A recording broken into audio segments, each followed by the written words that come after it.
second meeting of the Conestoga Valley Board of School Directors. I'd like to welcome all of you for coming tonight. Will you please join me in the pledge of the flag? Allegiance to the flag of the United States of America and to the republic for which it stands, one nation, under God, indivisible, with liberty and justice for all. The Secretary, please report the attendance. 8 board members present. Mr. Talley is absent. So we do have a quorum. I will entertain a motion to approve the agenda. Second. Have a motion and a second. All in favor say aye. Aye. Any nays or abstentions? The next thing on our agenda are the board commendations. This is an opportunity for the board to recognize those who have had worthy accomplishments, and there is sometimes extra information on the full report. Congratulations to the Huskin Middle School students of the month for January. In 7th grade, Gwen Unruh, Cassidy Painter, Nev Patel, Tessa Book, Valerie Yulong, and Ethan Schnapp. In 8th grade, Maria Martinez, Cameron Harling, Camilla Gaiman, Jaron Colin, Parker Book, and Cameron Kamizak. Congratulations to CV High School clarinet player Yuji Wenger as she qualified to move to the PMEA Region 5 Band Festival. Congratulations to CV High School senior Nayelis Anaya Colin as she was selected as one of CTC Students of the Month for the month of December 2021. She's at the Brownstown campus studying CAD.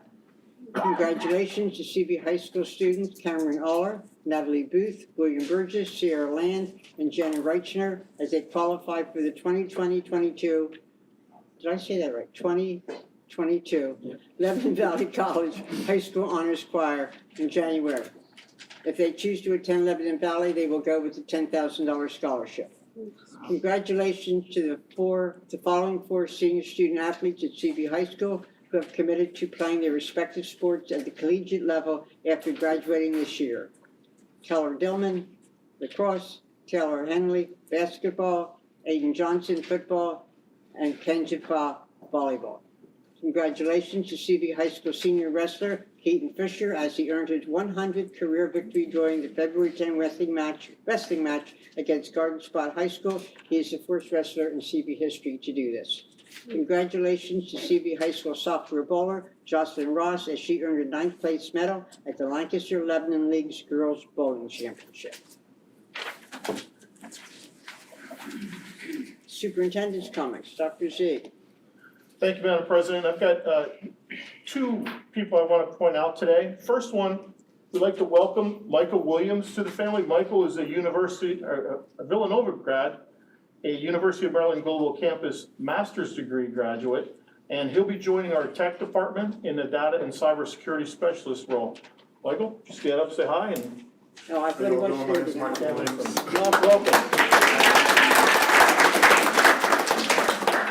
You all can call me Mike, that's fine. I just want to take this time to thank you all for this opportunity, and I really look forward to working with you all, because I do believe that this is a family here, and that's something that I really look forward to being a part of, so thank you. Thanks, Mike. Second point of interest, as she finishes up her last 2 weeks at CV this evening, we would like to recognize the service of Dr. Sally Bredeman, principal at Smoketown Elementary School. For her 7 years as the leader of Smoketown and her influential roles as a CV parent, community leader, and administrator. Sally began her tenure at CV in 2015, and over the years she has demonstrated leadership for her work as an elementary and district leader, specifically in establishing a social emotional curricular focus, evaluating and implementing a more robust curriculum for revitalizing unified elementary program, her work in developing a successful return to school plan that allowed the district to offer safe in-person instruction to over 80% of our student population at the beginning of this pandemic, and her input in the development of the profile of the CV learner and the corresponding instructional model. Her often stated philosophy of meeting students where they are and serving the whole child through aligned curriculum, engaging instructional practices, and progress monitoring has helped the district move in a direction towards more personalized learning. Additionally, she has developed mutually beneficial relationships with the community at large that has allowed local businesses to partner with the district, making a direct and positive impact on our students. Dr. Bredeman is a visionary leader who has supported the continuous improvement of elementary education at both the district and school levels. Sally's decision to pursue a new career opportunity is exciting. However, her contributions to our team will be missed. In recognition of her positive impact on our learning community, please join me in congratulating Dr. Sally Bredeman on her next steps in her journey.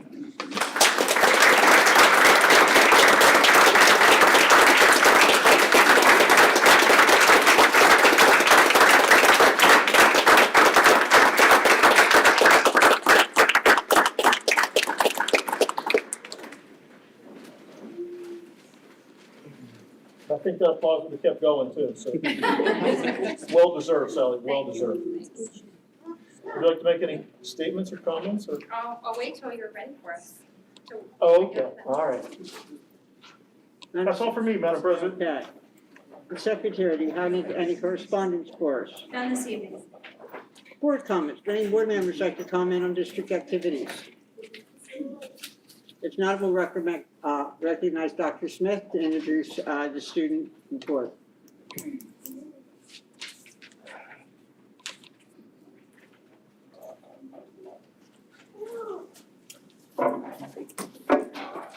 Good evening, Board.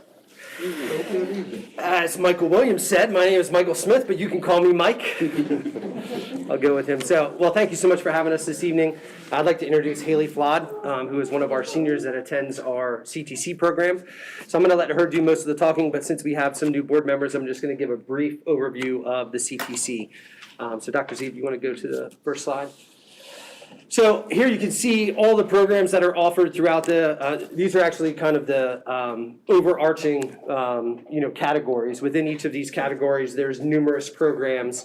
When you look at advanced manufacturing, you start getting into programs such as cabinet making and electromechanical engineering and so forth. So each of these clusters kind of has numerous programs. And I'm going to let Haley, eventually talk about hers. But I just wanted to give you an overview. There's probably 40 different, kind of careers that you can start exploring. We do accept currently 11th grade students can go for a half-day program, which Haley was involved in as well. And now as a senior, she's there for a full-day program. Over the past 5 years, we've averaged approximately 90 students, and that kind of ebbs and flows. Some years it's been as low as 70, some years it's been as high as 103. A little bit lower during the pandemic, we saw more students kind of come back to us or stay home, virtually, but averaging about 90 students, approximately 2/3 of those seniors in full-day programs. So that just gives you a little overview of the CTC program. We have multiple campuses that they can go to depending on which programs they pick, from Willow Street to Mount Joy to Brownstown. There's a service center or a what's it called? There's like a safety security center that they can go to as well. So multiple options for students.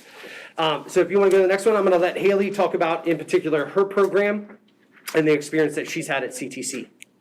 I'm in the patient care technician program. So in this program, students train to work as patient care assistants in the hospitals. So it is a full day course, and students they have the option to either drive themselves to the Willow Street campus, or they can ride their bus from their sending school. So the class will start at 8 a.m. and then the day is over at 2:35 p.m. So bus riders may leave whenever their school is dismissed. However, students who drive must stay until 2:35 p.m. It is one entire day, so you actually do not head back to CV at all. You do not take any courses at CV, and this is only optional for students who have accumulated all of their credits at CV in order to graduate.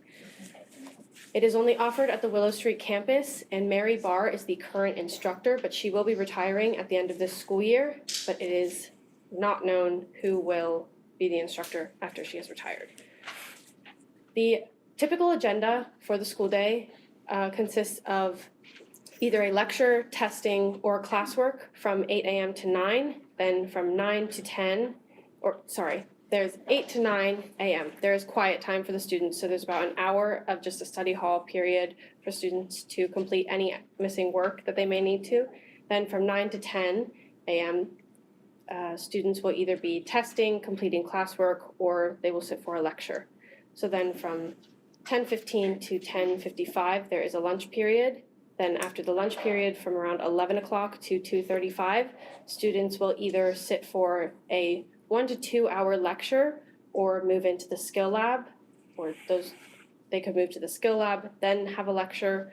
There are some days where we spend about 4 hours in the skill lab. So the training in the skill lab involves working with equipment that we would use in the hospitals. So it is essentially training for the skills that students will need to acquire in order to work in the hospitals. So that is where all of the PCA training takes place. And that is in the back of the classroom. So the entire classroom consists of 2 large rooms together. So the front, when you first walk in, there's the classroom where lectures would take place, and then you can head to the back, and that is where the skill lab is located. The CTC currently does not require students to pay for tuition. However, their uniforms are required, and points from their grade may be deducted if students do not wear the proper uniforms. So the uniforms can cost several $100s depending on how many pieces of clothing students will purchase. So I have 3 pairs of the scrub pants and scrub tops, and that costed about close to $300. And then there are shoes that students need, as they cannot wear sneakers because bodily fluids can pass through sneakers and things. The textbooks actually were covered by the school this year, so students were not required to pay for those this year, but there was some equipment that was required for students to pay for themselves, such as sphygmomanometers, which are commonly known as blood pressure cuffs, and stethoscopes, and those range from $50 to $70, but they can be purchased in a set together. So there are requirements to successfully complete their certification. That includes their overall grade for the course, as well as NOCTI testing. NOCTI testing is a form of testing that the CTC and many other campuses use to determine which students will continue their education at the CTC, or in this case, move on to clinical internship at the end of the year. And there is the optional PCT certification at the end of the school year. It is about $106 for students to take this course, and that would be for those who would like to work as patient care assistants in the hospitals right after graduation. But it is optional for all students.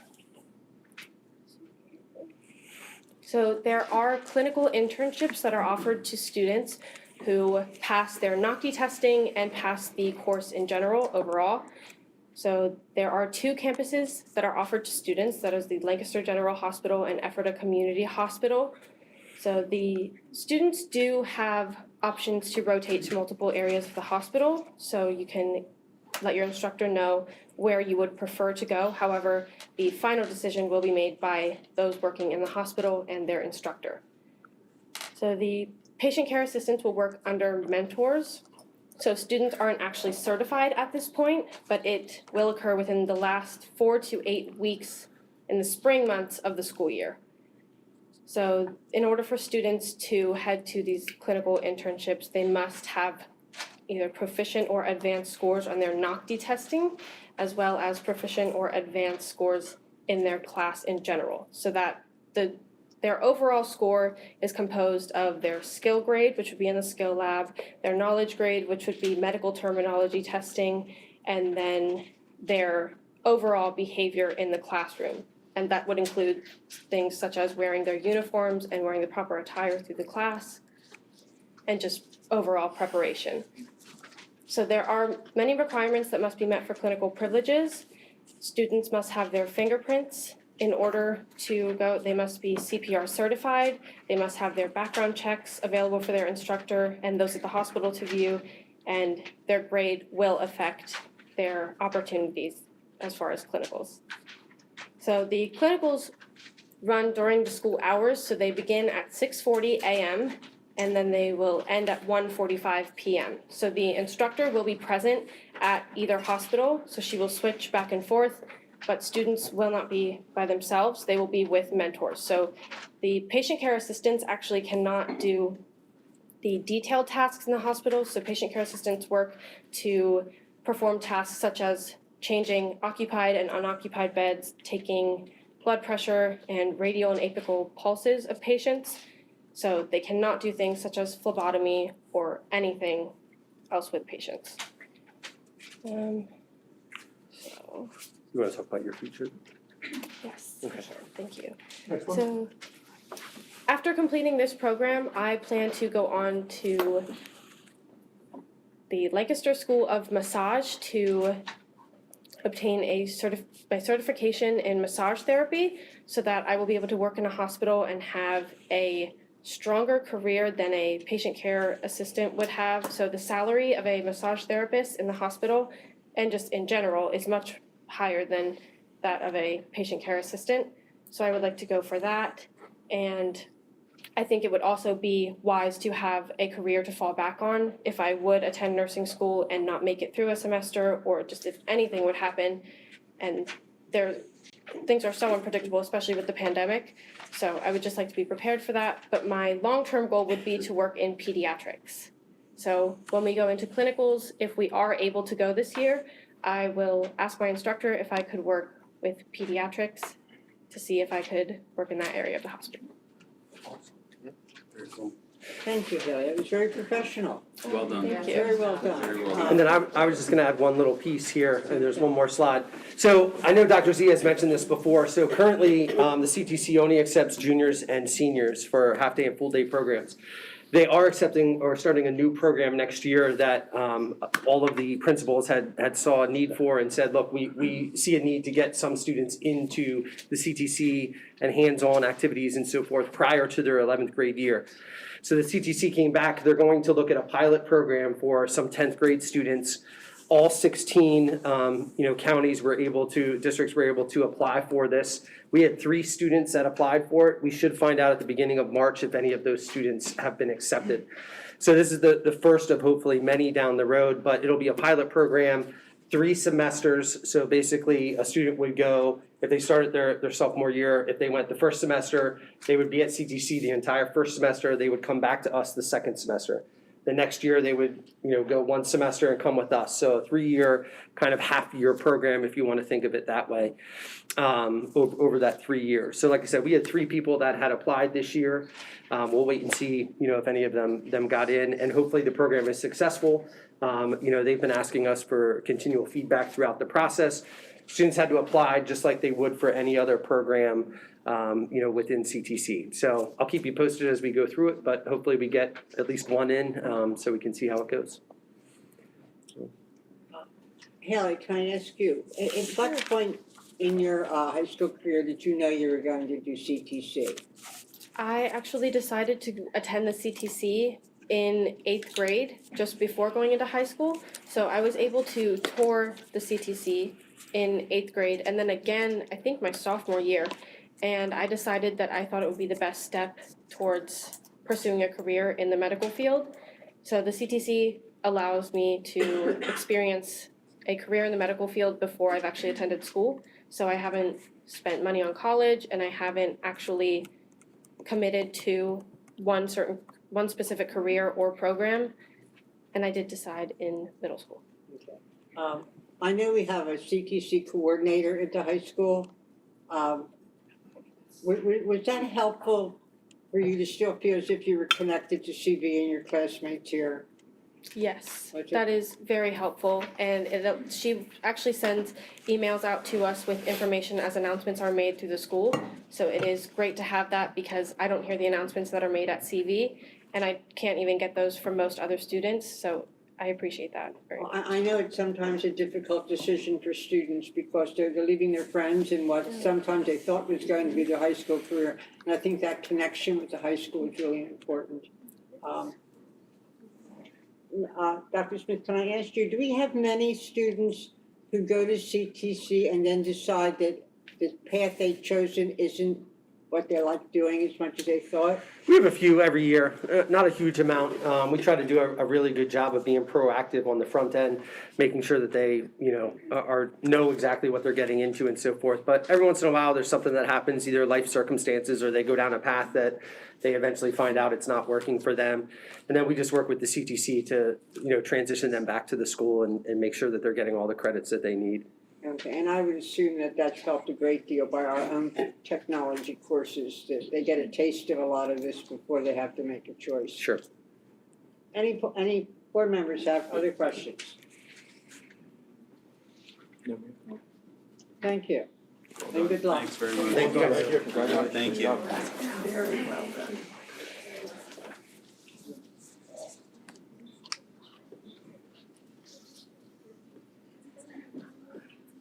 Our next report is from our SRO officer, Oh, there's Detective yeah, I've got that, Detective Heather Walton. Oh, thank you for the correction, ma'am. Hi. Hi. Hello. Hi. All right, just give me 1 second. then, please. Sure.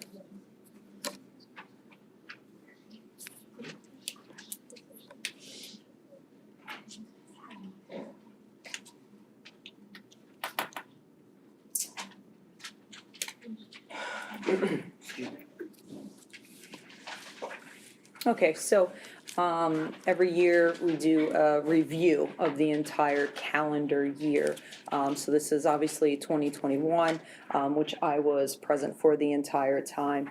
I ended a SRO position, I got a new position as a detective, so I had moved into that. If you want to hit the next slide. Officer Werner is seen to my right side. He is right there, and he will be taking over for me. And some things about Officer Werner, graduated from Donegal High School, graduated from York College of Pennsylvania, which I had also. He's been a police officer since 1998. He's part of the crisis intervention team since 2014, and he actually was the school resource officer from 2014 to 2017, and then that's when I had taken over, and now he's coming back. He is also a negotiator for the Lancaster County CERT team, since he just recently has started that. So just wanted to talk a little bit about him. We were having fun there. He had trained with me the last 2 days, not really too much of a training, but probably about 2 weeks in December, just come back, refresh, kind of learn some things that maybe have changed, like security cameras and things like that. All right, so we, if you don't mind hitting one more time there, and again and again. So we, for the highlights here, we always break it down to activities, incidents, and the school safety stuff. So starting off with the activities, just kind of things that I have done. I've attended the inauguration this past year, which was incredible with the amount of officers that they had in DC. That's something I had done outside of SRO position. I'm also part of the crisis intervention team as well. I am a negotiator as well for the Lancaster County CERT team. Some of the activities that I had done here at the high schools, a virtual driver, V-Drive, help with the orientation, usually do some type of presentation and talk to the students, have a question and answer session afterwards, which they have some pretty good questions, videos and things like that. I like to hang out at the lunch duty. You'll see me in the would have seen me in the cafeteria or the auditorium here at the high school and the middle school. And I'm obviously present during the arriving and dismissing days as well, every day. Oh, I'm sorry, I'm not sure why that had spun like that. I also assist with Camp Cadet, State Police. Oh, that's okay. I help with their program over the summer. Yeah, sorry about that. I don't know why that had changed. Some of the other activities in 7th and 8th graders, I like to go in and talk. Usually it's at the beginning of the school year, so it would have been in August of 2021. Go in during their lunch period, talk about being a good community member. That's something that they also have some very good questions and some comments when I go in there. I like to start the school year off good with that. Introduce myself. Leola Elementary does their community helpers, which is usually at the beginning of the school as well. So I'll go in and read a book to the kindergartners, and they get to tour the car. They also have some very good questions. So.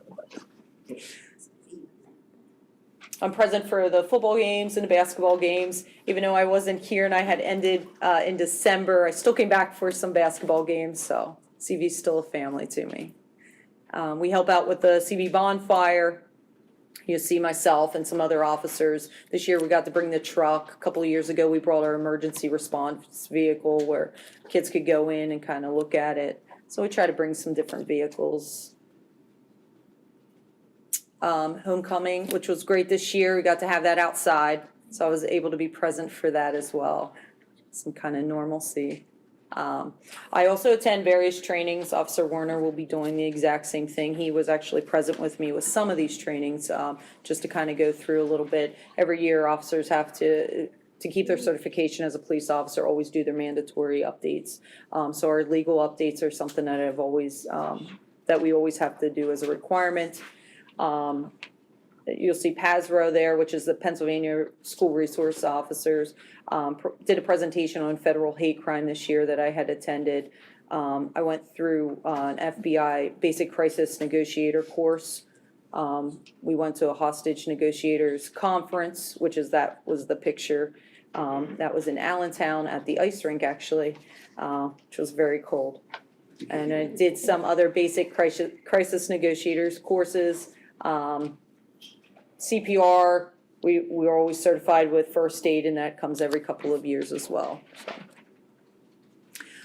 Also attended Shop with a Cop, which is a great program. It's run by state police. We also have a local one that does the same thing, where you take some kids out and you go. We went to Kohl's within our jurisdiction here and shopped with them. Then we brought the presents back. They got to shop for their families. We wrapped everything and then sent them home for the day. But it was a great day to be out in the community. Obviously, part of the SRO program is to help with the youth aid panel. So your SRO will always be the liaison officer for that. That's the diversionary program. If I'm not saying just student, it's a youth within the jurisdiction. If they get into some type of trouble, they can qualify for this diversionary program instead of some type of criminal charge. I apologize, they must have turned when I sent that through, but there's just some pictures of just different activities that I have completed there. So our incidents, this is the explanation of 2021. Basic calls, nothing has changed in 2020 as 2021 with the alarms, different disturbances, harassment, things like that.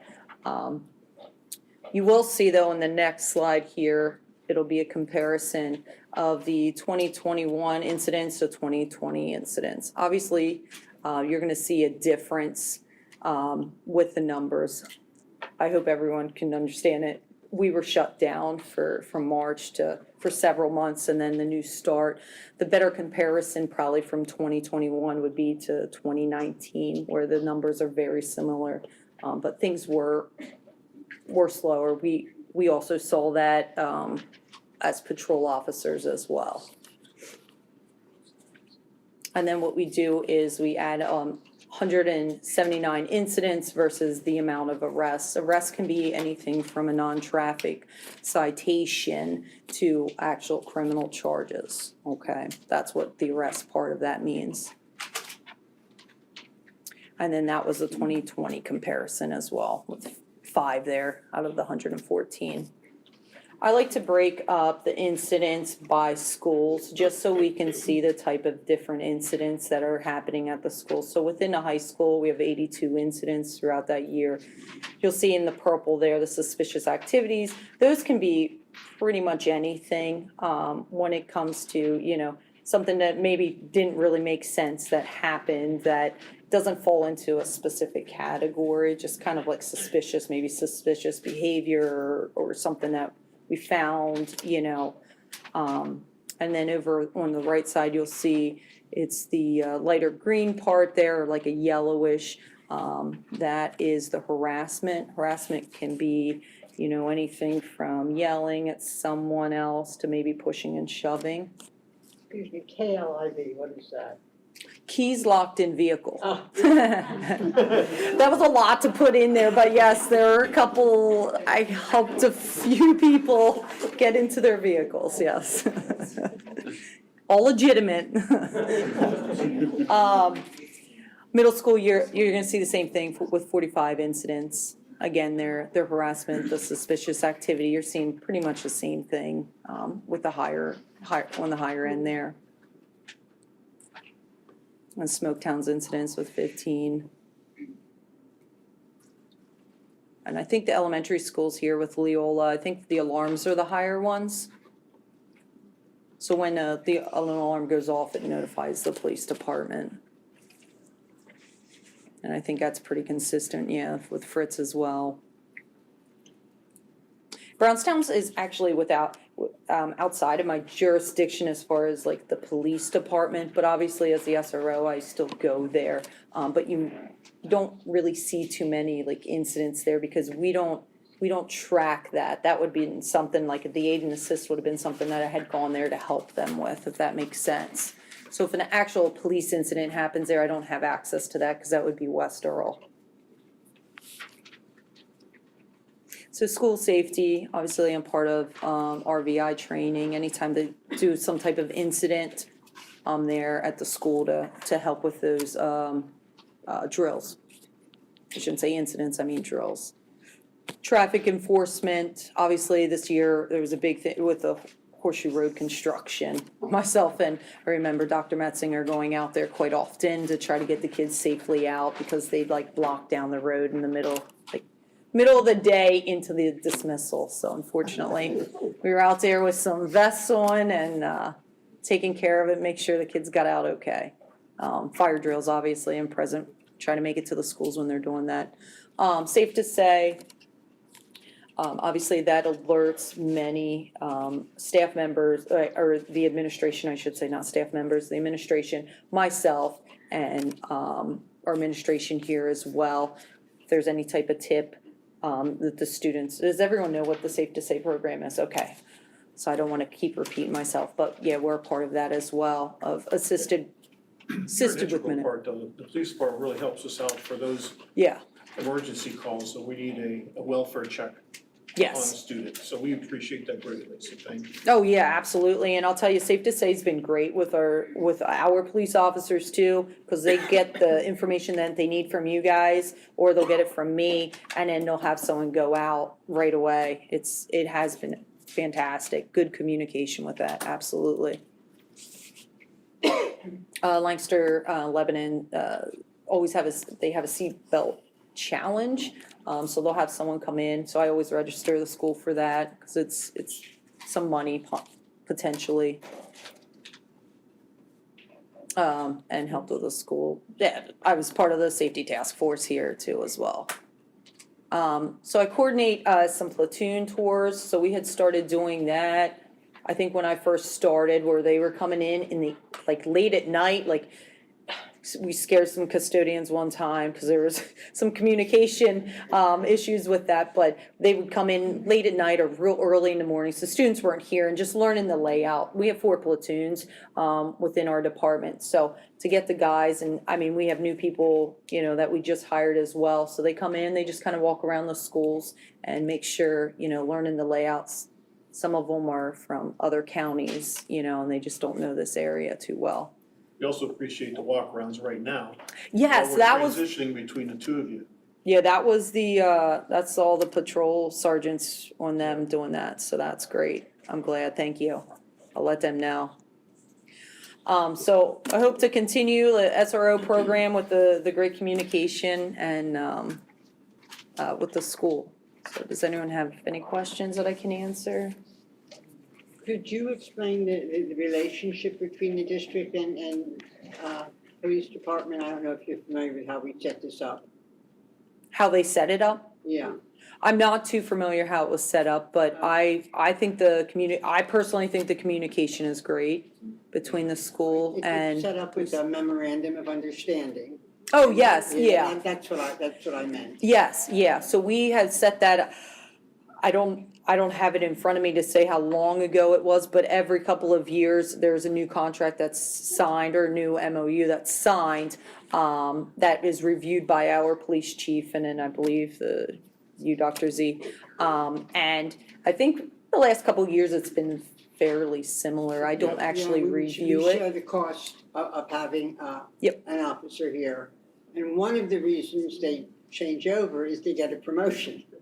Because Because sometimes. As an SRO, they can't get a promotion, so as they get a promotion, we have to turn them over.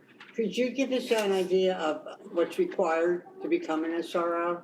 So our department puts us through the basic course through the National SRO, or National School Resource Officers, NASRO, if you've ever heard of it. We go through the basic course. It's 40 hours, and it is, they talk pretty much everything, about the school, about, obviously, privacy type things, just how to, we went over a teaching lesson.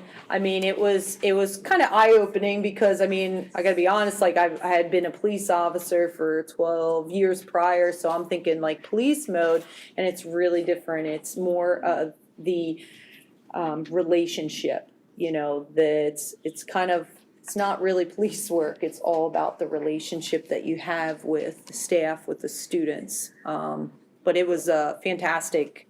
I learned a lot through that 40-week course or 40-hour course.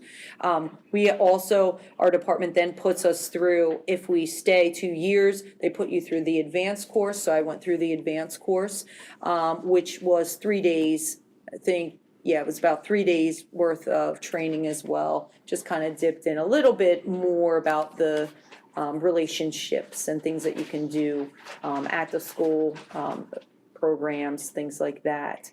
Now, NASRO had started juveniles with mental health, and so I went through that. It was a day course.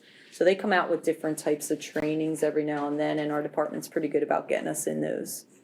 Is there still a meeting of all the SROs in the county? We did have meetings. Unfortunately, during the pandemic, we had stopped that, but we did. We met up with the juvenile assistant district attorney. So our juvenile ADA would also actually be there to answer questions for us and things like that. But yeah, we used to meet every quarter, I would say.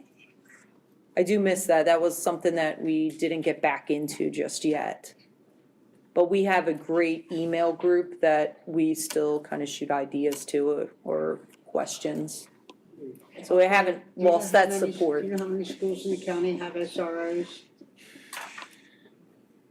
I want to say probably pretty much all of them except maybe Peckway. That's state police jurisdiction, which I don't know if they'd be, state police obviously have SROs, but I don't believe there's an officer there. Great question. Yeah, thank you. Questions? So with a new middle school, other than the layout of the building and then also arrival and departure, like new traffic patterns, is there anything else that the SROs do to prepare for that? Just out of curiosity. Well, that'll be something, yeah, definitely, we talk about those types of things prior, like more of like a tabletop exercise as far as what can we do to help with the traffic, because sometimes we don't realize how much traffic there's gonna be. I know unfortunately Smoketown's set up at school, like they're right off of 340. You never know how congested. Some days it's great. You just never know. Yeah. So sometimes we have to roll with it a little bit and then bring it back. But we do meet with our patrol lieutenant, who is the direct supervisor of our SRO. So he's really on top of things, and I know he's someone that we can definitely go to and see how things are rolling. But that's a great question. Yeah, with that. We don't know. I wouldn't know just yet, but yeah, we definitely talk about that. Okay. Yeah. Over the past 5 Yes. years, have you seen any trends in the schools that are concerning to you that you feel we should be aware of and perhaps acting on? I haven't seen anything alarming that stands out to me at CV. No. Thank you. Yeah, that's a good question. Anything else? Thank you. We appreciate the time you spent. And Thank you. congratulations. Thank you very much. Thank you. And I appreciate the support. Thank you.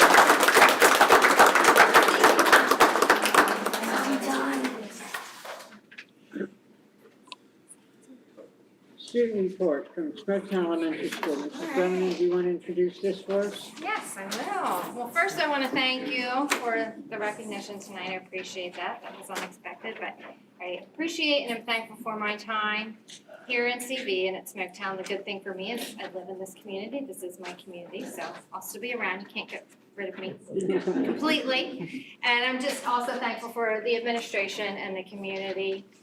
A lot of these people in my community and my staff. It's been awesome and it's bittersweet. I'm looking forward to my next adventure, but it's also hard to leave a place that has been home. So thank you. So for our presentation tonight, as you know or are learning, CV is a pretty diverse community in a lot of different ways. And one of those ways are the population that we have of students who come from different countries, speak different languages, they have vast experiences of different cultures. To me, I believe that's one of the very rich things for our district. I believe that helps their learning, but it helps all of our learning. We are learning so much from them every day. And if you just spend time with the kids and you hear their stories and their family stories and the perseverance and their resilience, it's just amazing. I can't imagine being plopped in a new culture and not knowing the language, not knowing the systems, the routines, how things work. But these kids come, they have a smile on their face, they work really hard, they warm our hearts, and we just love having them as a part of our community. So I think you'll hear from them tonight and they will inspire you as well as they do us. So we have Mrs. Hopta, who is one of our ESL teachers, and we have Mrs. Lyle as our other ESL teacher, and they will be sharing our wonderful students with you. So I'll turn it over to Mrs. Hopta. Hi, I'm Libby Hopta. I'm one of the ESL teachers at Smoketown Elementary School. And stand up, please. This is my amazing colleague and friend, also my partner in crime, Jeanette Lyle. She's the other ESL teacher at Smoketown. I'd like to tell you a little bit about the population of English learners that we have at Smoketown and a little about what we do. Currently, we have 44 students identified as English learners who are at various stages of their English language development, from newcomer to monitored status. These students range from kindergarten through 6th. Our current group speaks 10 different languages, including Spanish, Arabic, Vietnamese, Chinese, Swahili, Russian, Haitian, Khmer, which is a language from Cambodia, Nepalese, Telugu, which is one of the many languages of India, and Amharic, which is one of the languages spoken in Ethiopia. Within the past few years, we've also had students who speak Marathi and Gujarati, 2 of the languages from India, and Tigrinya and Oromo, other languages from Eastern Africa. We have, or have recently had, students and families who hail from Puerto Rico, Hispaniola, Mexico, and various Central and South American countries like Guatemala, Honduras, Costa Rica, Colombia, and Ecuador. We also have students and families from Egypt, Uganda, Ethiopia, Eritrea, Palestine, Turkey, India, Nepal, Cambodia, Vietnam, and China. As the lucky educators of these unique students, we have a lot to do. We work on receptive skills such as listening and reading, and productive skills such as speaking and writing. But we don't only work on English language arts. We are responsible for the language of math, science, and social studies as well. Most English learners develop their social language, what we sometimes call their playground language, within 2 to 3 years. But not surprisingly, it takes longer for the academic or classroom language, which can take anywhere from 5 to 10 years to master. One could make the case that at times these students are working twice as hard as some of the others in the school, so we also focus on the emotional needs of our students, making sure that our school, but especially our classroom, is a place where our students can feel safe, comfortable, valued, and free to be themselves. I would be remiss if I didn't mention the beautiful families of these children. Because we work with these students for many years, their families become like family to us. Pre-COVID, we had family events such as potluck family meals, movie nights, and park days. We also do other things to try to engage our families by having popcorn pop-ins during conferences and by acquiring interpreters for meetings. Just before we walked over here tonight, these families shared a meal together. And several years ago, we did an engaging and hands-on summer camp with transportation provided. People often ask if I speak all of these different languages, and my response is, I don't have to, I teach English. But that's not really the right answer. I teach children. I teach beautiful, interesting, and unique children who bring a complexity and richness to our school and the greater CV community. Let's meet some of them. The video? Yep.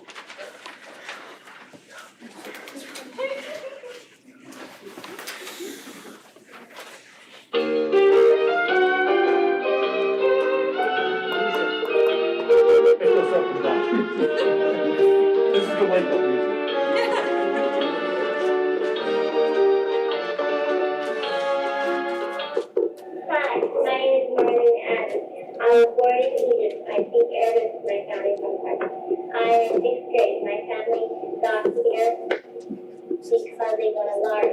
This year, my parents became United States citizens. My name is from Abby. Marlene is my sister. I am in 10th grade.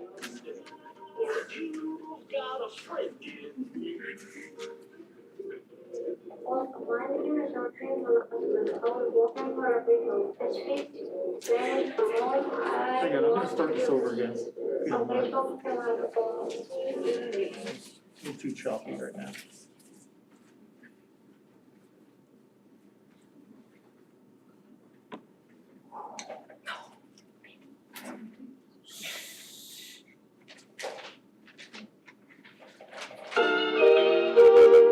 Just in case you missed it the first time.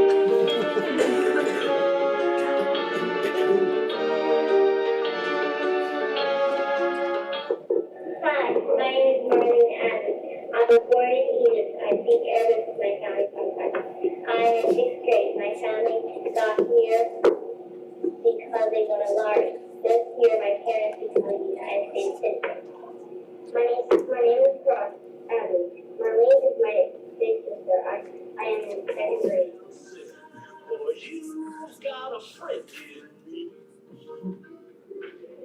Hola, my name is Jordan Velasquez. I was born in Puerto Rico. I speak Spanish at home. I want to be a baseball player when I grow up.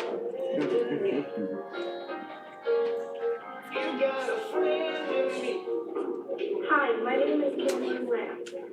I'm in 5th grade. I was born in the United States on 10/10/10. My family is from Vietnam. I speak Vietnamese and English at home. I love lacrosse. I love America because we have a lot of friends in Vietnam.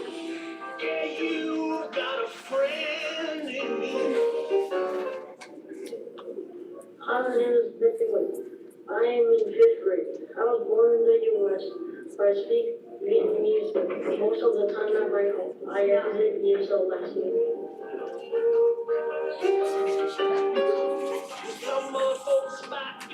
Hola, my name is Angelina Ramirez. I am 6th grade. I was born in Guatemala. It is my first year. Most of the high school, and I guess we can because this is a public school. And as the years go by, our friendship will never. Assalamu alaikum. My name is Ahmed Zara. I came to USA about 3 years ago. My family is from Palestine. I speak Arabic. My favorite subjects are math and science because they are fun. I want to be a gamer or a teacher when I grow up.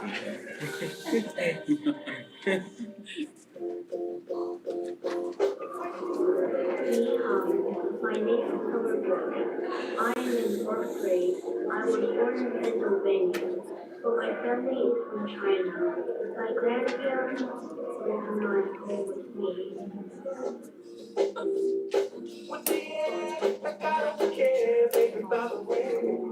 Hello, my name is Valentina Arabella. I am in 4th grade. I was born in the United States, but my family is from Mexico, and I like to visit them. I like to read in Spanish to my grandma. My family came to the U.S. because my grandpa came to work.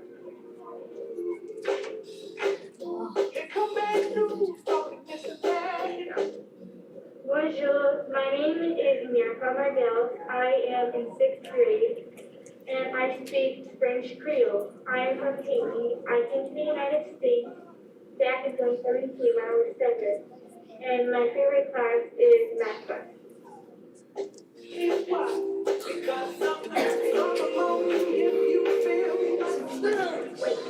Yes, my name is Shula Flash. I'm in 6th grade.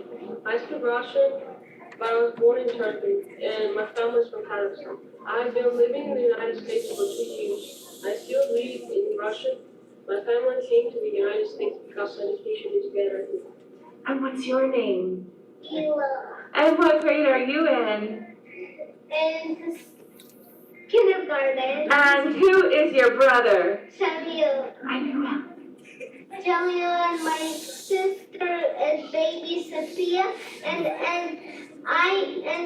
Dad had a donut.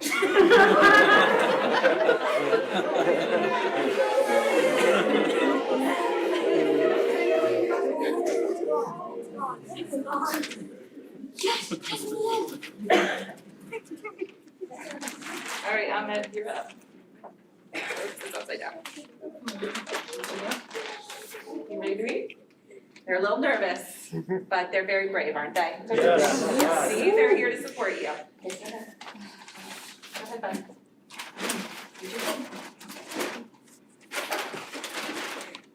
At the beginning of the year, Mrs. Hopta made this for us.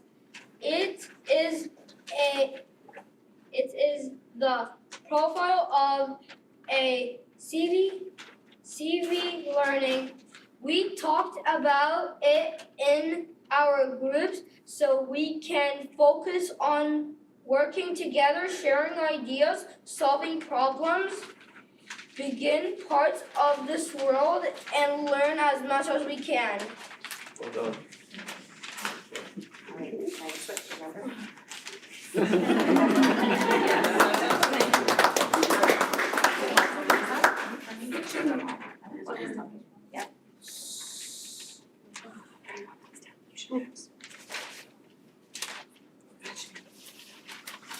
In ESL, we got to learn about big topics. At the beginning of the year, learn about national parks in the United States.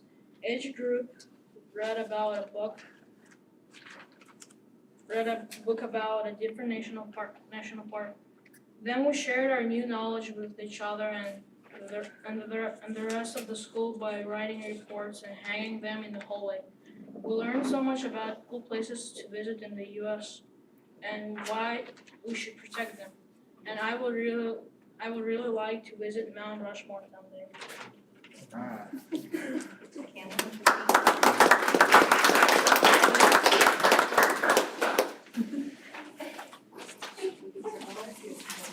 You got it. Good job. Okay, Ahmed. We got it. We got it too. I think I'm embarrassed.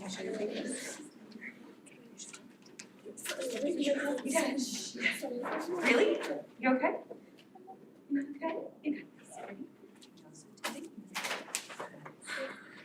We also did a unit about boats.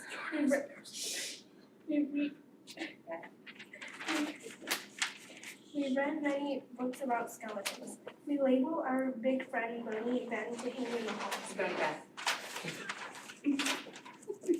Other students really liked looking at it. We also shared the facts about what we learned with the groups in the other grades by writing a friendly letter to each other.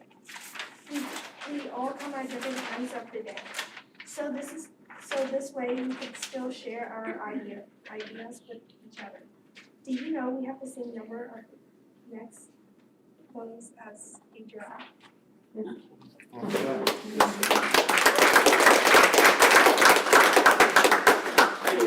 And Mirka and Elizabeth and Peter.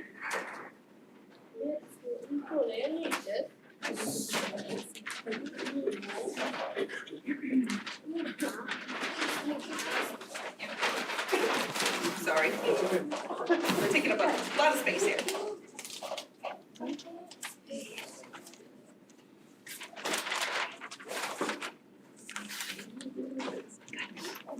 We just finished our unit about the Winter Olympics. We read many books and articles about the Olympics. We made this chart by working together. We had to solve some problems like what information to share and which countries to include. Other students liked looking at the chart in the hall. Some students learned about the many events in the Winter Olympics. Then we wrote persuasive essays to convince other students to watch those events. My favorite is ice skating. And perhaps a future English learner here. Dearest little sister, do you want to wave? Say hi. All right, thank you for listening to our presentation.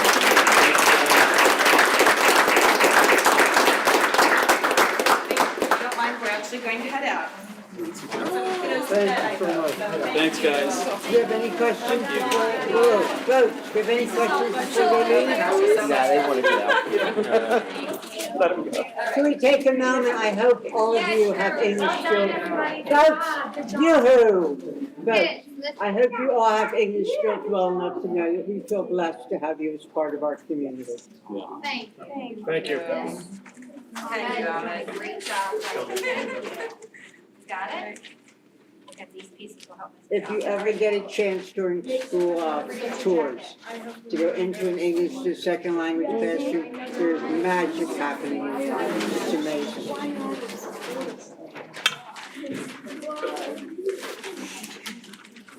Good job, good job. Good job.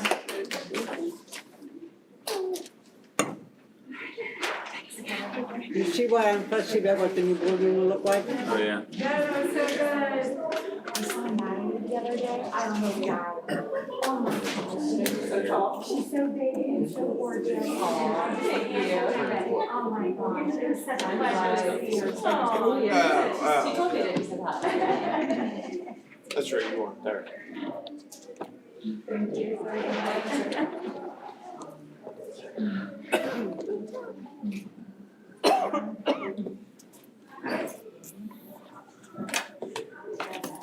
Are there any comments from CVEA at this point in the meeting? Anyone here from CVEA? Any other employee groups? Any comments from the public? If not, our next item is the consent agenda. I did send out an email and I had some feedback explaining item F on the contracts. I hope you all got that. Other than that, I would take a motion to approve consent agenda items A through S. I move we approve the agendas A through S. Second. I made it easy. We have a roll call vote, please. Mr. Benigno. Aye. Mr. Talley. Aye. Mrs. Kafka. Aye. Mr. Dillman. Aye. Mr. Gensel. Aye. Mr. Hurst. Aye. Dr. Martin. Aye. Ms. Trowbridge. Aye. Mrs. Groff. Aye. Thank you. Mrs. Everly Flesher. We have some budget update. Yeah, just a quick update on the state budget. This is not going to be nearly as exciting as the last presentation you just heard, so I apologize for that in advance. And I don't have nearly as good visuals either, but yeah, we'll try to see what we can do. Absolutely. So just to go through a couple of slides to kind of give you an idea what's going on in Harrisburg. Trying to kind of show you kind of both sides. So, you know, obviously Governor Wolf is leaving us. Some are more happy about that than others, but he has been, and his administration has been really promoting public education in the time that they've been there. So that has been helpful. We have definitely had increased spending out of the state during the tenure of this administration. That continues with this budget. It is quite a large budget, but one of the things that the governor is touting is that in this particular case, he is claiming that he's not raising any taxes in order to get the funding out. Last year, when he made a similar move with a similar size budget increase, he was actually, his way of paying for that was to increase the personal income tax to do it. So tune has changed a little bit this year. Then kind of on to the other side, if you don't know who this is, you'll be seeing a lot of him. This is Jake Corman, who is running for governor. And so, you know, he sort of has a different perspective. You know, Governor Wolf will tell you there's a surplus and it's time to, you know, push some of the money out to the areas of the budget that need it. You know, Senator Corman will tell you no, that even though there is a surplus right now, if you look down the line at the projections that the IFO has put out, that in the future years, the deficit, the structural deficit at the state still does exist. And so it's much more prudent, you know, maybe there can be some money sent out now, but much more prudent to take some of those funds, put them away for a rainy day to make sure that the state is more solvent. So definitely two sides of the same story, but really the same message. I mean, it's both things are true. The state is sitting on some significant resources, but as the IFO reports show, if they come to fruition in their projections, but there is still a structural deficit at the state level. So it'll be interesting to see over this election year how sort of all of this plays out. So just to give you some highlights out of the budget and kind of what was proposed. And I would say that, you know, in a normal year when the governor's budget comes out, there is not the variance from the governor's proposal to kind of where we actually end up at the end that there was last year and will probably be this year. And that's just because the ask and the spend at the front end is obviously so large. So you're going to see some similarities between the increase proposed this year, which I have behind each title, and then I did put in parentheses what was proposed last year. I thought it was important to show you what the actual was last year, so you could see the difference. You know, so we went in at 1.3 billion, the actual was about 200 million. And really the focus, the biggest pot of this money is that basic education funding formula. That's the biggest part. That is followed then by the special ed piece. And I have some charts a little bit later where we'll look at that, but that's sort of the next kind of significant piece. You can kind of read through the rest of these, but the one, last one up from the bottom that I did want to just point out to you, PlanCon, which is the planning and construction funds that has been unfunded for a number of years. Actually, in last year's budget, there was money put into the state budget for this. It did not make it through the budget process, and I guess they've heard the message, and now there isn't any new funding put in the budget for the next year. That's important to us a little bit because we do, if you've been following what Murata Maine has been walking us through on our projects, we are still following that PlanCon process. What that sets us up for is if there is ever money funded in the state budget for this, we're in line and can submit for reimbursement on the projects that we're doing. But right now, with obviously what we're seeing, we've been running those projects on a day-to-day basis as if that funding is not coming, and we need to have the resources here within CV to pay for the entire project. So we get something that's icing on the cake, but we're not going to plan for it when we see this sort of reality. How far back can you go to claim reimbursement for something? Like well, if they put money in 5 years, can we claim some of that for? So it's a tricky question because they put, not to try to get too far into the weeds, but they put a moratorium in place. They lifted the moratorium. So when the moratorium was in place, you actually couldn't apply. You couldn't get in line. They lifted it. We actually got our projects in the short, I think it was about 4 months when it was lifted. And so we got in line, and then they put the moratorium back in place. So now you cannot get in line any longer. So because we kind of got in, it just was timing of us being ready at the time when it got lifted, we were able to get in line. So we would be able to go back to that date and claim for those projects going forward. So that slide was kind of the financial side of it, really looking at the subsidies that we get. This slide really goes just through some other highlights. So again, I don't need to spend sort of a lot of time here, but all of these have been sort of reprises of things that the governor has been harping on the last couple of years, trying to increase teacher salaries, trying to increase, minimum wage. Two things that he's talked about, again, couple of years in a row. The charter school reform one, though, is one that we have been watching because of the costs, and I'll show you a chart a little bit later that shows what the cost of charter tuition looks like.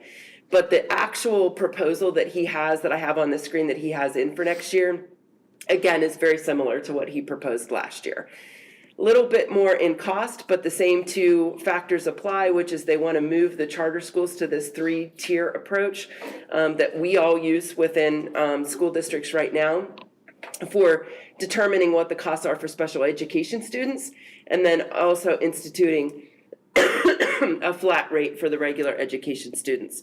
The one thing that has just sort of been frustrating, and you'll hear us talk about this, with charter schools is not the mission of charter schools, it's the financial part of the charter schools. And the fact that if we send a kid to XYZ charter school and I have to pay tuition for that kid, that tuition rate is based upon our costs here at CV. So Elanco can send a same grade, same age, same basically on paper student to that same charter school, and they might pay $14,000 in tuition and we only pay $11,000 in tuition. So that flat tuition rate is trying to get to a spot where no matter where the kids are coming from, that the rate is based on, ultimately would be based on the charter school's cost, which is probably closer to $5,000 or $6,000. But at least if we could get to a statewide rate, then we would be paying something less than what we pay based off our costs. So for those of you who like numbers, this sort of drives out what the numbers look like. So I usually do, I look back to last year so you can kind of see what the final Commonwealth budget looked like versus our final budget. If you remember, and I've said this before, you know, the state, their deadline is June 30th, but they usually don't get the budget approved until the end of the month, and ours is already done. So we did receive about $300,000 of funding that we were not anticipating last year. So those numbers reflect that. Whereas in the other two columns, I give you what the governor's budget looks like versus what our preliminary budget that you just approved last week looks like.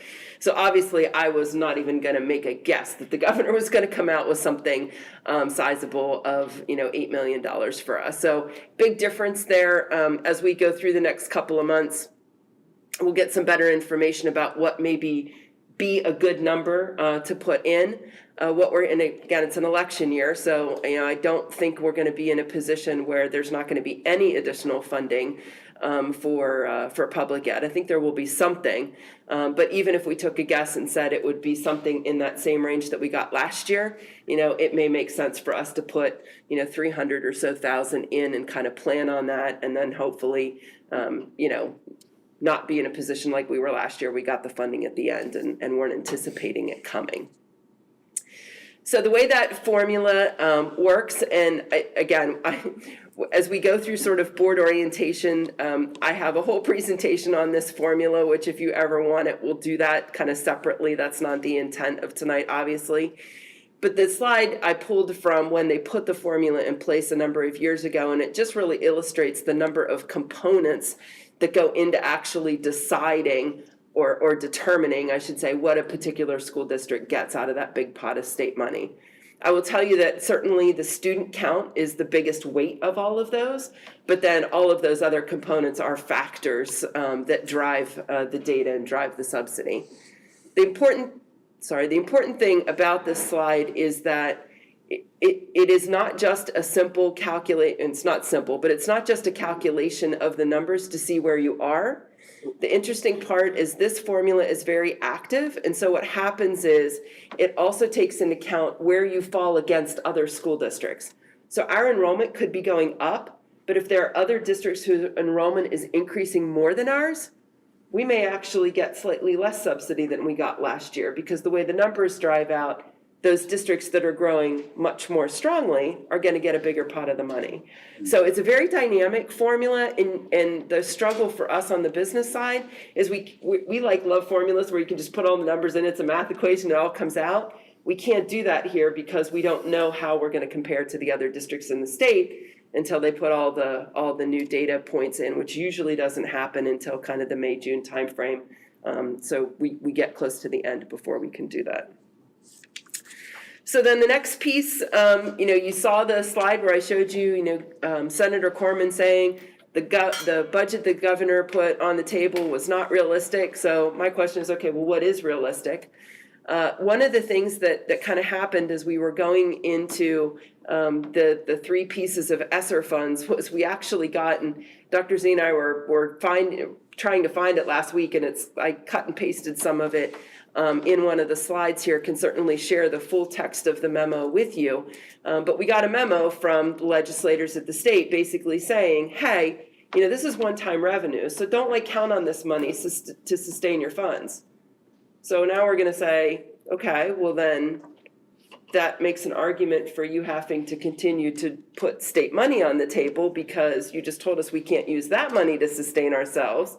So now the state needs to continue. So you can't use that argument both ways and say, oh, well, the state's got money, and we don't need to give it to the schools because you got all this ESSER funds. Well, no, you told us we can't use it on operating funds. So just trying to kind of fight through that battle. I mean, obviously, you guys know, sitting here at the local level, you know, we're all taxpayers to the state, so we don't want to necessarily see our taxes go up. But if the state doesn't fund what it needs to for us to run our operation, then you're all sitting here having to fill that gap. And that is a much more dramatic thing at CV than it is at some other districts because we are so reliant on our local tax base. So just a great, you know, set of arguments for, and not really arguments, but, you know, points for you to be able to make to local legislators about that. So then just a couple of other things, and I do have some slides to kind of illustrate this. And we sort of got into the agenda last week, and I didn't mention this, but I did leave one of these books for each of you last week. So some of the slides that I'm going to show you actually come out of this. This publication was put together by the organizations that Dr. Z and I are both members of, Superintendent's Association and School Business Officials Association. But Dr. Z, if we want to go to the next one, sorry, that's the memo. We'll go to the next one. One of the things that's in this publication is they did a really nice snapshot of showing what the mandated cost that the state pushes down to us has grown versus what has the state funding to match or to carry that mandate forward grown in comparison to kind of make all of it happen. And obviously you can see a huge deficit there, about $3.7 billion difference between the mandates that they send down to us and the state funding that they're sending along with it.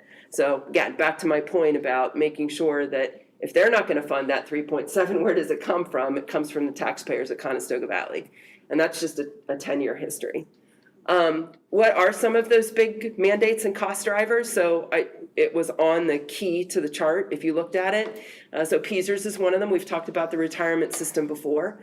We don't have a choice in this. We don't get to say, oh, we're not going to do this for our employees. We have to.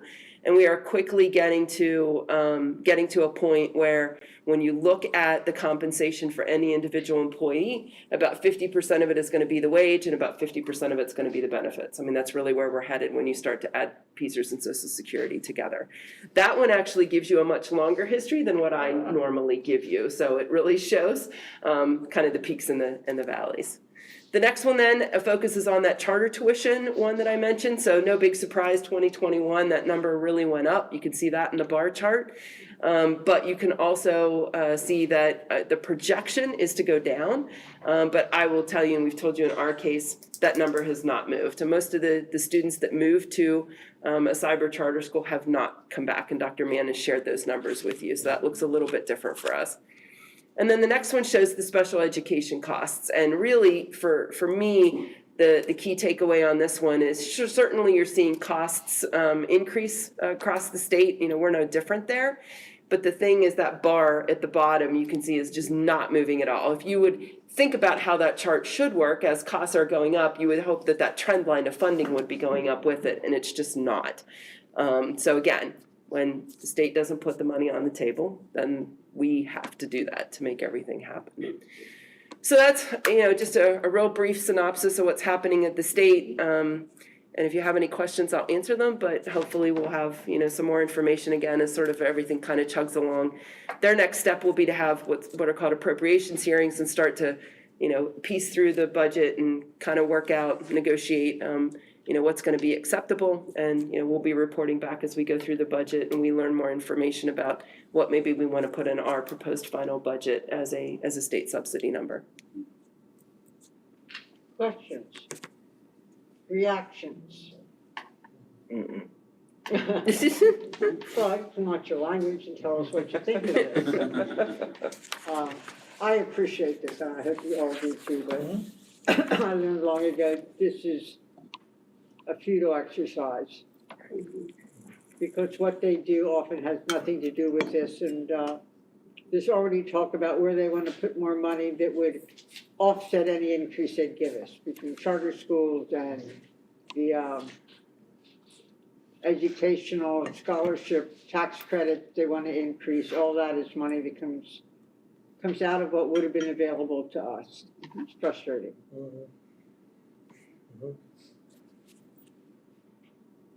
Okay. Yeah, any Thank you. follow-up, just let me know. Item that was pulled from consent agenda is the junior high girls volleyball program. Dr. Z, would you like to get us started on that? Yes, Madam President. Again, if you look through the slideshow, the first two are the same. We're looking at Board Policy 123, which actually brings us to the proposal. What we didn't provide last week was the status of the junior high programs at CV. They are listed on the slide above. You'll see a majority of the larger sports are covered at the junior high and varsity and the high school level. And then the cost of the junior high volleyball program, Mr. Dillman, you had brought that question or that comment up. Now, I'm looking at the salary. We looked at a coach, which would be at step 2. If you look at extracurricular steps, 1 is a novice, 2 has some experience, 3 has previous coaching experience at a varsity or JV level, and then it goes up from there on numbers, but you can't go higher than 3 to start out. Overall, the coaches for the athletic budget are almost $350,000. Uniforms were listed at $2,000, but this is an annual comparison, so every 5 years we'll be getting new uniforms. Dina does a great job of putting the uniform allocation and spreading it out over 5 years, so not 1 year is real high and then it goes down. As Phyllis will tell you, she likes flat numbers. She likes a flat budget.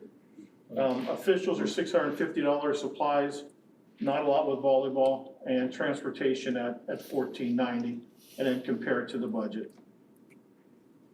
Adele put this together, and the athletic budget really is, as Idette mentioned last week, there's 2 components of it.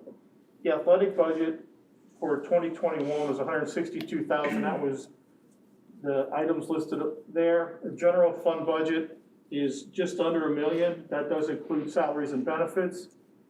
So that's for all the coaches, and that was about $300,000, $350 at the last slide.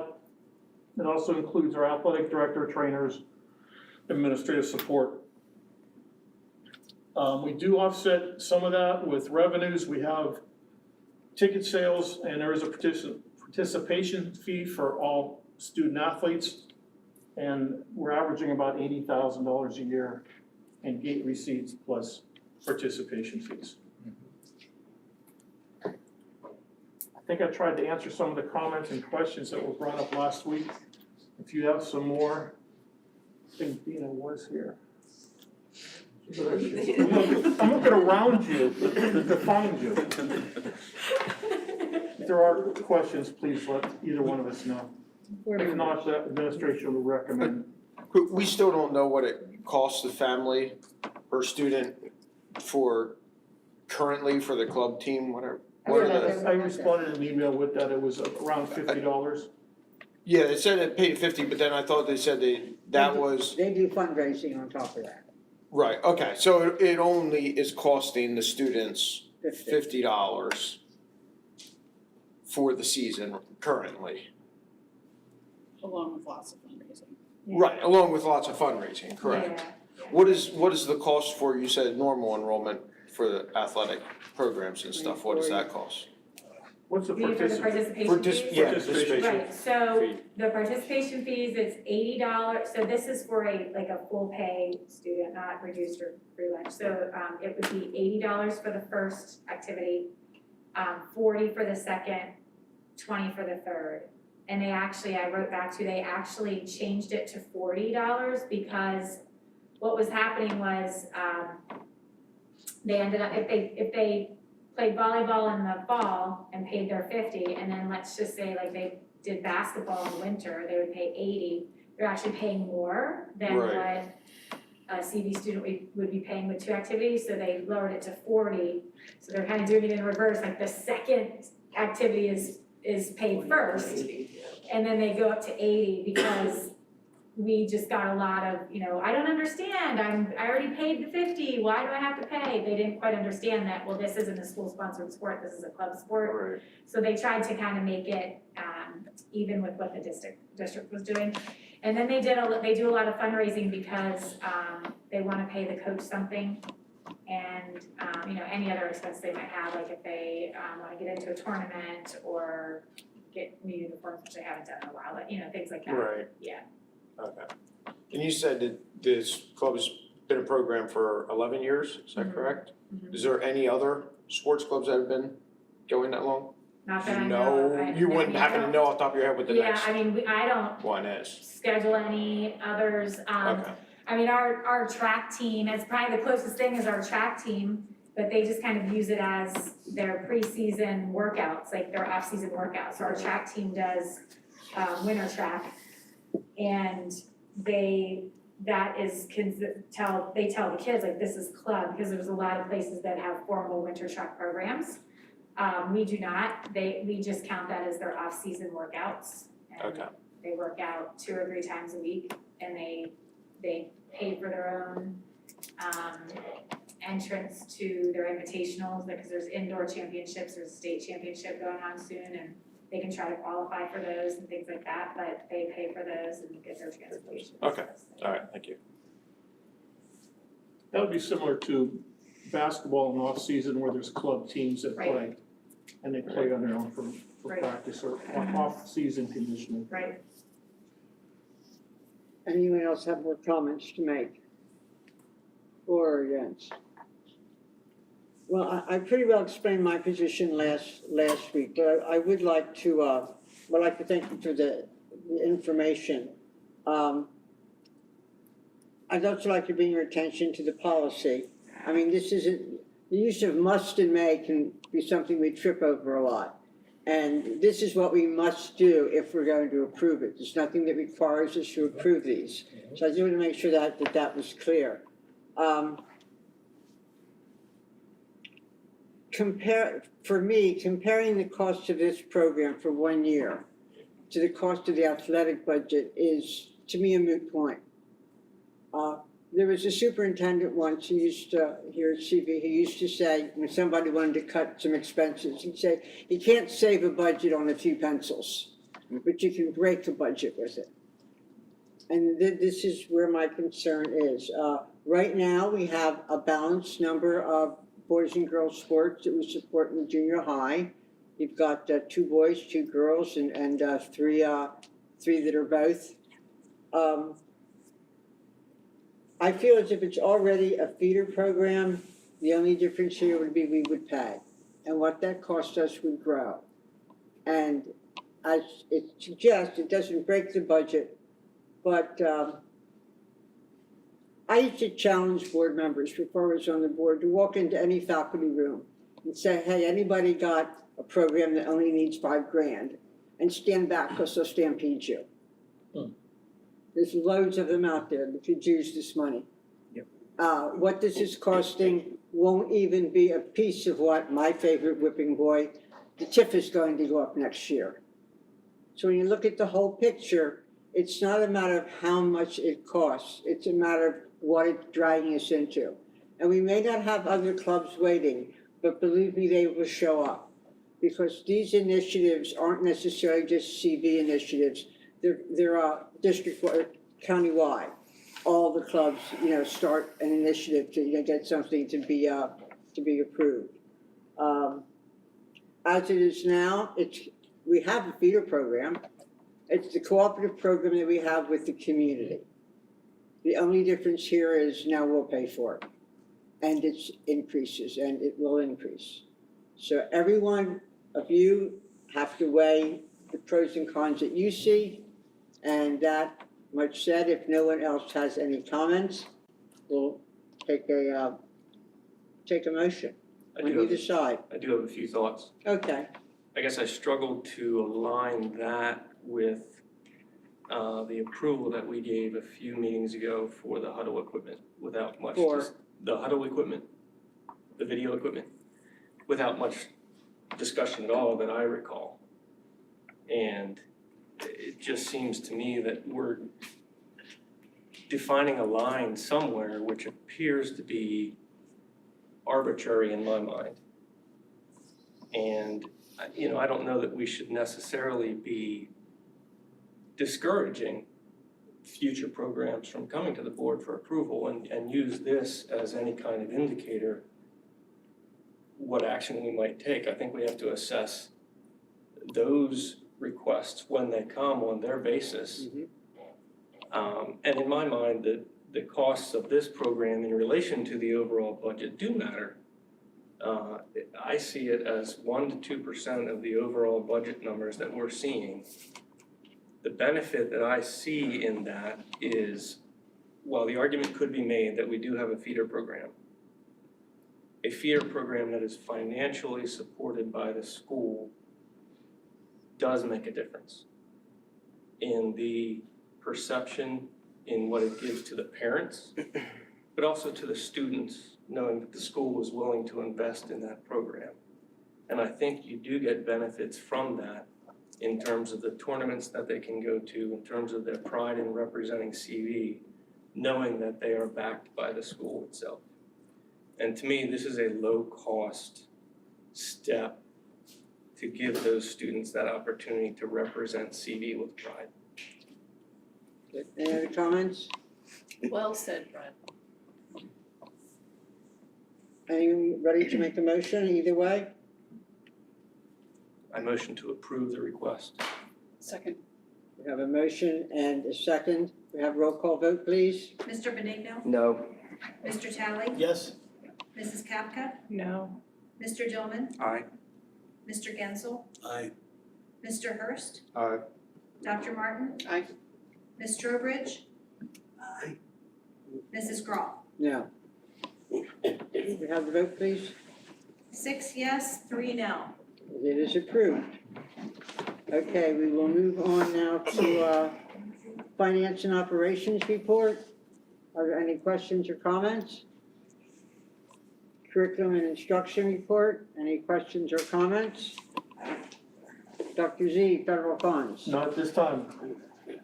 The IU and PSBA reports in Lancaster County Academies are all mine. I did want to add a couple of things to the PSBA report. I'd like to add March 24th, which will be on my next month's report again. That is your spring legal roundup at Mechanicsburg. If someone you want to go, it's about an hour's ride. It's usually done late in the afternoon, like 3, 4 o'clock. We could always carpool if anyone's interested. And there will be another one done virtually on May 3rd.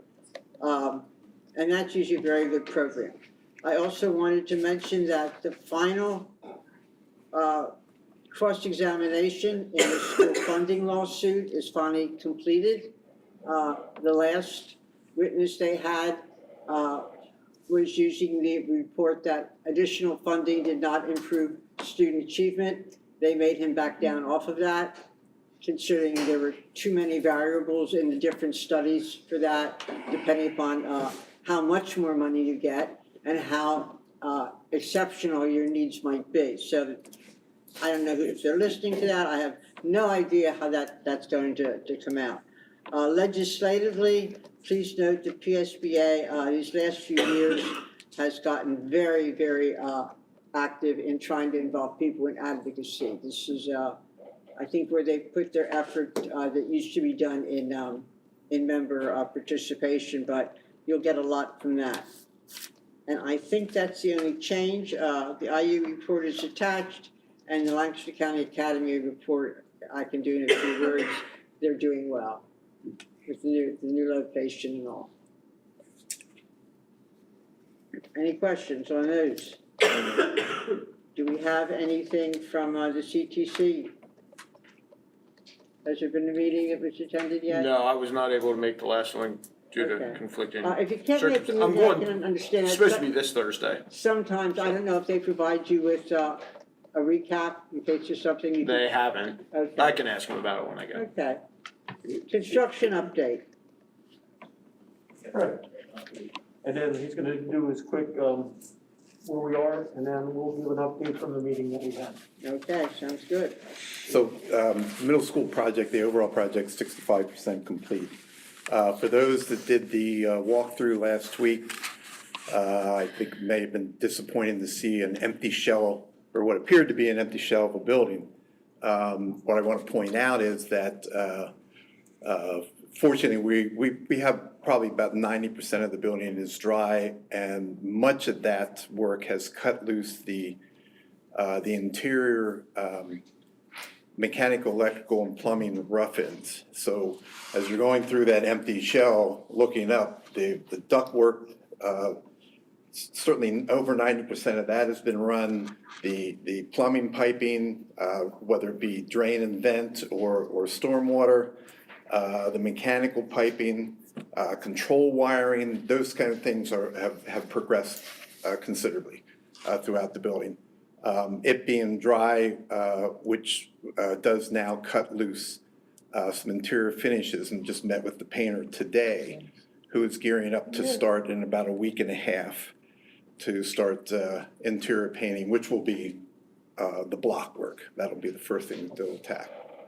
The exterior building, the envelope is still progressing. Weather is getting much better for that. They're advancing far better now than they were. Site work is probably pretty much the same as it's been for a while.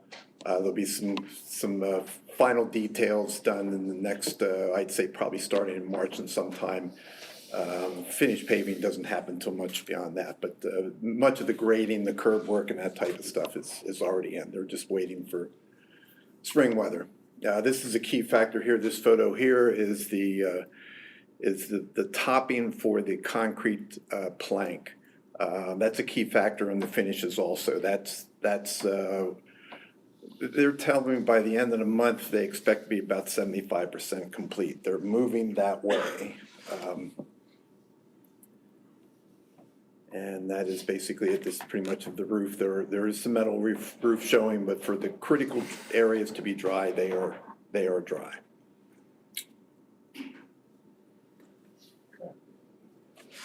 Questions? Is Brownstown 100% complete, done, closed out, where we're assuming responsibility for everything? The building certainly, as you well know, is being used. There are still, the architectural firm is still mining some credits. Okay. Pulling some credits out. There's some change orders being worked on. There's some warranty items being worked on that they're addressing. I mean, there are punch lists of work to be done yet. Not necessarily punch lists as much as now warranty. Things are Under warranty that need to be yes. addressed. Right. Okay. Yeah, that have to be addressed. Things are, for lack of a better term, failing. There's a few things that are failing that they're dealing with. Right.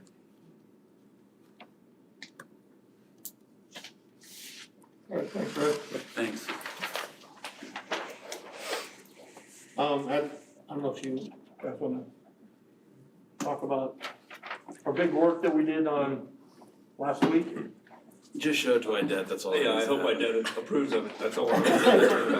What I'll do is I'll make electronic copies of this, but this is our boardroom, and Dave said it was okay.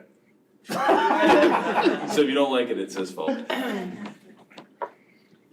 so we'll have plenty of seating for the audience to move around. We also have the flexibility of a dividing wall in between, so you can have two large conference rooms. Access to restrooms interior, so it was a well thought out plan. No place for presenters. Well, there would be, you could put a table in the middle of that U. Right. Which still has us with their backs to the audience and their front, True. We'll go over this later. Not what I was looking for. Okay. Feedback's a gift. You'll get something. I think that was homework rejected. Yeah. And there are, correct, there are projectors, so I mean screens. Yeah, I like the screens on two sides so we don't have And this. so people That's a definite won't be able to see the improvement. faces if That's a definite improvement. they're addressing the But we board, need they'll a- still see the We face need of a the place presenter. for a podium where people that present can stand. Yep. And be talking to us, have a place for their papers and still not feel as if they got their backs to the. We did talk about the one desk on the side. Yep. Moving that and angling that Yeah. as the Yep. podium, whatever, so it kind of be Yeah. off to the side as an option That's also. why I like a room that's plenty wide, so Right. there's room for that. Yeah. We'll get it right. Yes, ma'am. You'll get it right, I did. Until you say yes, then it ain't happening. Yes, ma'am. There are nine of us at this table for a reason. Yeah, well, Are you saying that to ruse? never. Never, of course not. Okay. Is that what we have from the construction Yes, committee? ma'am, it was a short Review of that, okay. We're at a point where there is a place for anyone from the public that would like to address the board at the end of our meeting. Is there anyone that would like to speak? Would you please Becky give your Markley. name and address? Yeah, Becky Markley, my daughter Natalie. We're on Highview Drive in Leola. And we would like to talk about the cleanliness of the school based on the SOSL contract and the health and safety plan. Our schools are filthy. We are 16 or more custodians short. We have an extremely high turnover rate. I mean, what have you seen in your school bathrooms? Moldy toilets that have been like that for weeks. I'm sorry, could you speak up a little for us? Moldy toilets that have been like that for weeks. Inappropriate drawings on the stall walls. Blood in the bathrooms. I talked to 3 head custodians recently that said that based on the health and safety plan, it's not realistic with the staff that they have to do half of what's on here. They're not able to clean bathrooms daily, desktops. The high school hasn't cleaned them in months, the desktops that came from their custodian. So I guess we would just like to see the board do something, go to the schools, look around, talk to faculty, talk to administration. They're all gonna tell you the same thing. That is a huge concern for a parent, students. So that's basically it. Thank you. This issue will be turned over to Mr. Johnson to review and get back to us with. Thank you very much. Anyone else? Any board comments at the end of this meeting? Okay, the dates are all listed for next week. And if there are no other concerns, I will take a motion to adjourn to executive session for legal and personnel reasons. So moved. Second. All in favor, say aye. Aye. Are there any no's?